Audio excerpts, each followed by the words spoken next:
Supreme court হেল্পলাইনে গেল ৩ মাসে বিভিন্ন জেলা আদালতের বিচারক, হাইকোর্ট বিভাগের কর্মকর্তা, জেলা আদালতের কর্মচারী, শিক্ষানবিশ আইনজীবীদের বিরুদ্ধে ৩৩টি অভিযোগ জমা পড়েছে। অভিযোগের মধ্যে রয়েছে অনিয়ম, ঘুষ, কাজে অবহেলা, অসদাচরণ। দর্শক, এই নিয়ে এখনকার নিউজ আপডেটস সঙ্গে আছি আমি রুকাইয়া জহির।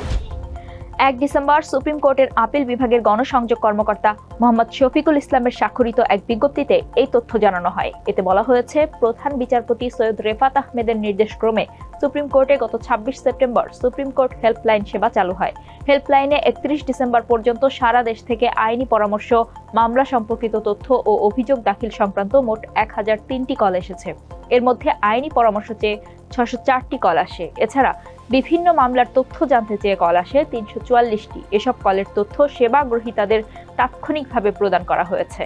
বিজ্ঞপ্তিতে আরও বলা হয়, বিভিন্ন অনিয়ম, ঘুষ, কাজে অবহেলা, বিলম্বে সেবা প্রাপ্তি, অসদাচরণ ইত্যাদি সম্পর্কিত ৫৫টি অভিযোগ আসে।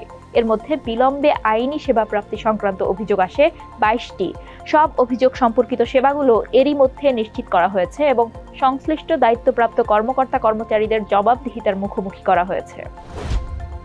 এছাড়া নানা অনিয়মের ৩৩টি অভিযোগ জমা পড়ে। এর মধ্যে বিভিন্ন জেলা আদালতের বিচারকের বিরুদ্ধে ১২টি, হাইকোর্ট বিভাগের কর্মকর্তা-কর্মচারীদের বিরুদ্ধে ৩টি, জেলা আদালতের কর্মচারীদের বিরুদ্ধে ১২টি এবং আইনজীবীদের বিরুদ্ধে ছিল ৬টি। এসব অভিযোগের পরিপ্রেক্ষিতে যথাযথ ব্যবস্থা নিতে আইনি পদক্ষেপ নেওয়া হয়েছে। দর্শক, এ ছিল এখনকার টিবিএস নিউজ আপডেটস। সাম্প্রতিক ঘটনাবলী সম্পর্কে আপডেটেড থাকতে চোখ রাখুন টিবিএস-এই।